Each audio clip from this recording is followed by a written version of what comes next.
there's not enough money to go around, right? We're spending a lot more than we're earning. And what that means is the printing of money. So it's the mechanics of that. So what you do is you get more money. And so that devalues the value of money. In other words, right. Cash is trash.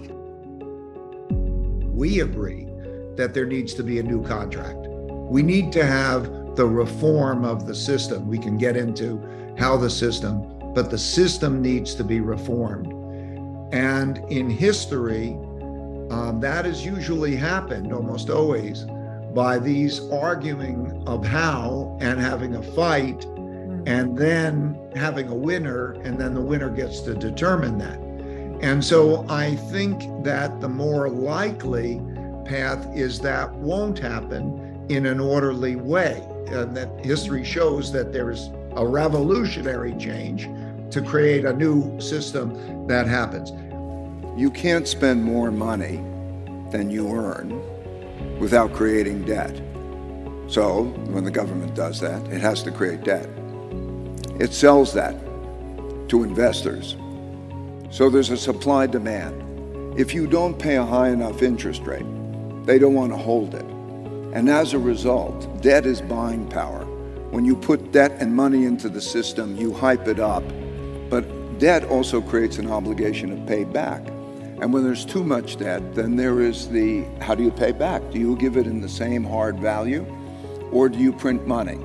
So throughout history, when this has occurred, you can go back to the Old Testament.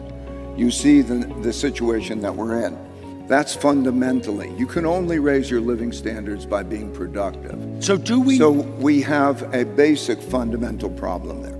We're creating unsound finances because we print a lot more money. We want to spend more money than we have. It's like a human being, same for a government. The only difference between a government and a human being is they print money.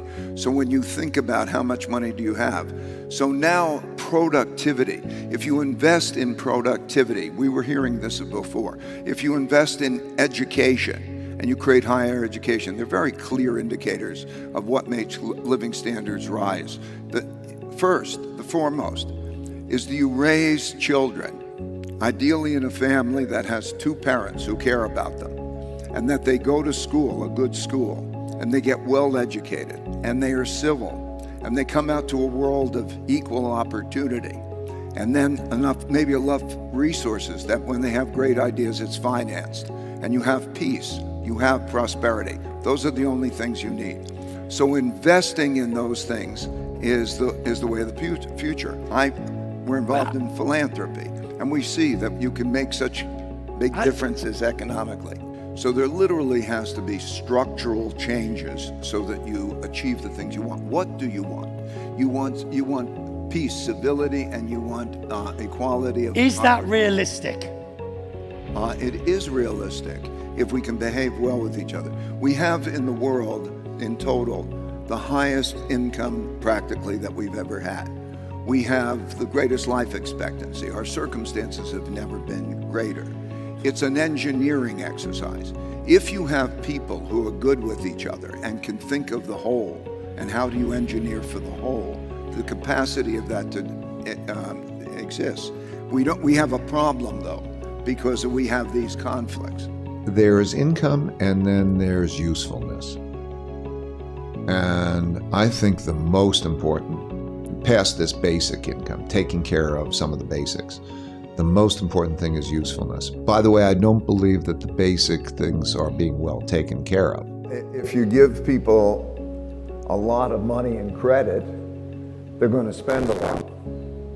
So, look, the price of anything is equivalent to the amount of money that's spent on it divided by the quantity of it produced. So when you have a ton of money that's handed out, money and credit that's handed out, there's going to be a ton of spending on it, on goods, services, and financial assets.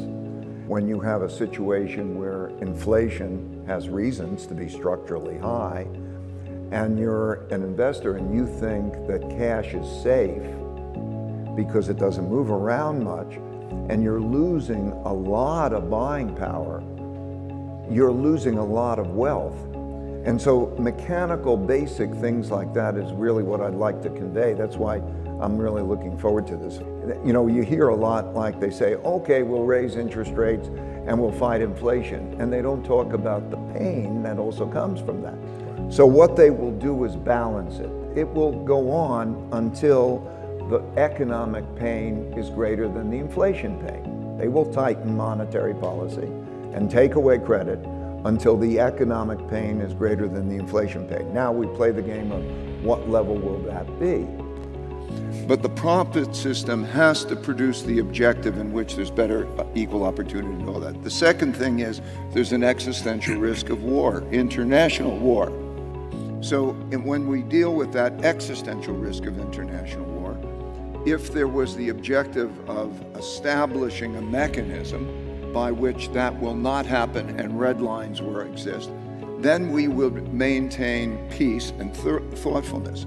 There's a lot of good things going on. The good things have to do with innovation. All of us are exposed to incredible amounts of innovation that can go on. If that can go on in a peaceful environment so that it produces productivity, we will continue to raise our living standards if we can remain peaceful and empathy, mutual consideration, thinking about the whole, and produce productivity rather than produce waste.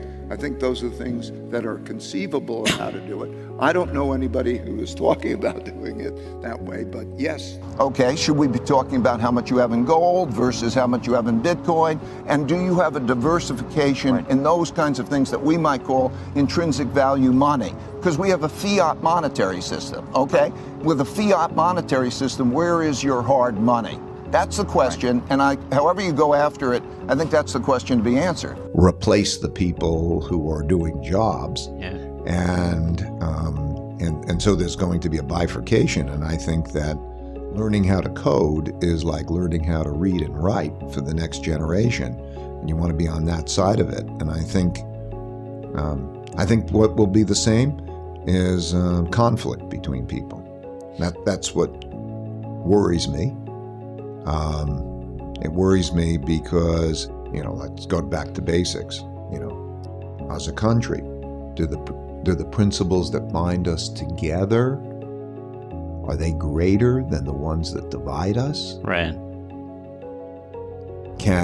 This is a time to be very clear, for everybody to be very clear what their individual principles are, the President of the United States, each person, the country, and work ourselves through. Can we do this well collectively?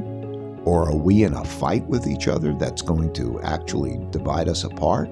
And it's going to be more challenging because the circumstances of the people who are in, let's call it the bottom 60% of the population, are very different, and they're hurting. And it's a major problem. Death rates are rising, just wholly different economy than those who are in the, let's say, the top 40%, let alone the top 1%. So conflict will be the same, okay? How we approach it will be the same, That's why I'm hoping that there can be this idea meritocratic decision-making that pulls us together and allows us to resolve those things so that we can do those things. We can have thoughtful disagreement, and then we can have mechanisms to get past our disagreements.